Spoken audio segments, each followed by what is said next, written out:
में हजारों की संख्या में किसान अपनी मांगों को लेकर आंदोलन कर रहे हैं। किसानों का आंदोलन पैदावार के उचित मूल्य को लेकर है।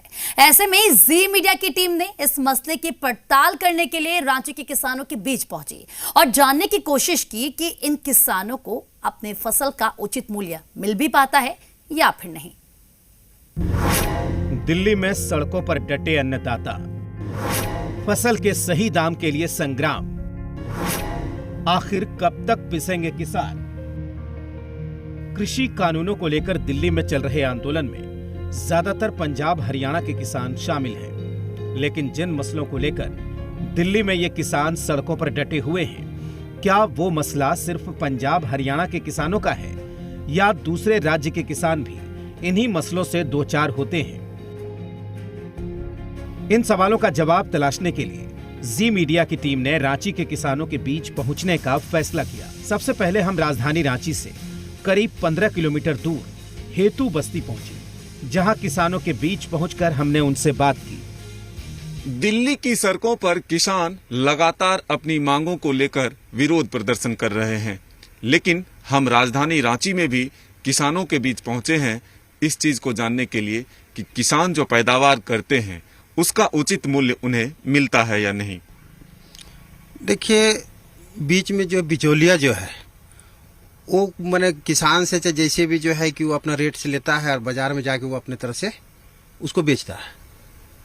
तो इससे तो नुकसान किसानों को है। आपने इतनी मेहनत की, दिन रात की मेहनत से फसल तैयार करते हैं और औने पौने दाम में आपको बेचना पड़ता है। किसान तो फिर मारा जाता है। हाँ, ये बात तो सही बात बोले। किसान तो हमेशा जो है कि जो स्थिति कल था वो आज भी है, क्योंकि उसको नुकसान भी होना है। चाहे मान लीजिए खेती नहीं हुआ, चाहे कीड़ा लगा, चाहे कुछ भी किस तरह के खेती में नुकसान है, वो तो किसान को ही झेलना पड़ता है। चलिए, सब खरीदता है, मांगता है, तो हम लोग इतना माल को क्या करेंगे? जल्द बेच देते हैं, 10 रुपये 12 रुपये जैसे उपाय होता है, नहीं तो वापस लाते हैं। अच्छा, बर्बाद होने के डर से बेच देते हैं। इन किसानों से बात करके तो यही लगा कि जिस कीमत पर ये किसान अपनी पैदावार बेच रहे हैं, बाजार पहुंचते पहुंचते उसकी कीमत 5 गुना अधिक हो जाती है। बिचौलियों के कारण परेशानी तो है ही, कई बार मौसम की मार भी झेलनी पड़ रही है। कई बार अधिक उपज होने से फसल की बिक्री कम हो जाती है। किसानों का पक्ष जानने के बाद हम हेतु बस्ती से बिरसा चौक सब्जी बाजार पहुंचे और वहां के सब्जी विक्रेताओं से बात की। क्या आपको लगता है यही बिचौलिया खा जाता है?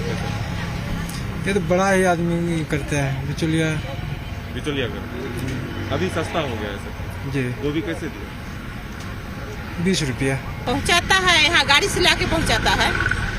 लेकिन खेत में जो दाम होता है यहाँ तो खेत में हम लोग नहीं ना जाते हैं। खेत से यहाँ आते आते 4 गुना दाम बढ़ जाता है। हाँ, तो क्या तो आपको लगता है कि डायरेक्ट अगर लिया जाए तो सस्ता में मिलेगा?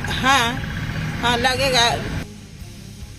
खेत से सब्जी बाजार तक और बाजार से फिर खरीदार के घर तक आते आते सब्जियां काफी महंगी हो जाती हैं। बिचौलियों के कारण किसान को अपने खून पसीने का उचित दाम नहीं मिलता।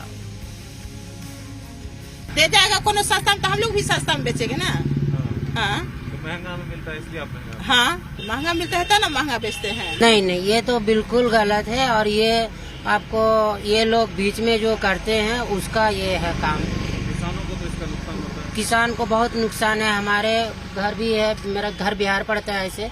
मैं लेकिन 20 साल से यहाँ हूँ। मेरा खेती हुआ धान, लेकिन अभी मैं 12 रुपये किलो धान बेचा। हमने इस बारे में सरकार का रुख जानने की भी कोशिश की। झारखंड के कृषि मंत्री बादल पत्रलेख के मुताबिक किसानों को ज्यादा से ज्यादा फायदा पहुंचाने के लिए राज्य सरकार बहुत कुछ कर रही है। कोऑपरेटिव डिपार्टमेंट और एग्रीकल्चर डिपार्टमेंट के साथ समन्वय बनाकर किसानों के फसल की खरीद के लिए एमएसपी तय करने का निर्देश दिया गया है। सरकार ने एक कमेटी बनाई है जो अन्य प्रदेशों में किस तरीके से फसलों की एमएसपी तय की जा रही है इसका अध्ययन करेगी और उसके आधार पर झारखंड के किसानों को फायदा दिया जाएगा। इसके साथ ही किसानों की उन्नति के लिए उन्नत कृषि गांव भी बनने जा रहे हैं। इसके अलावा किसानों की मदद के लिए बीज, खाद जैसी तमाम चीजें उपलब्ध कराई जा रही हैं। अब 1000 किसान है, 1000 गाड़ियां तो नहीं बेच सकते हैं। उनको जो एफपीओ हमने बनाया है, जो कोऑपरेटिव सोसाइटी की बात कर रहे हैं, तो सबसे पहले किसान को खुद ऑर्गेनाइज होना पड़ेगा और उसके लिए इस बार कोऑपरेटिव में हमने पीएमयू का ये कहा है कि आप लोगों को क्लब कर रहे हैं। एक जगह 1000 किसान का धान आ जाएगा, 1000 किसान का सब्जी आ जाएगा। सरकार अपनी तरफ से जो भी दावे करे, लेकिन हकीकत यही है कि किसानों को आज भी अपनी फसल की सही कीमत पाने के लिए मशक्कत करनी पड़ती है। मदन सिंह, जी मीडिया, रांची।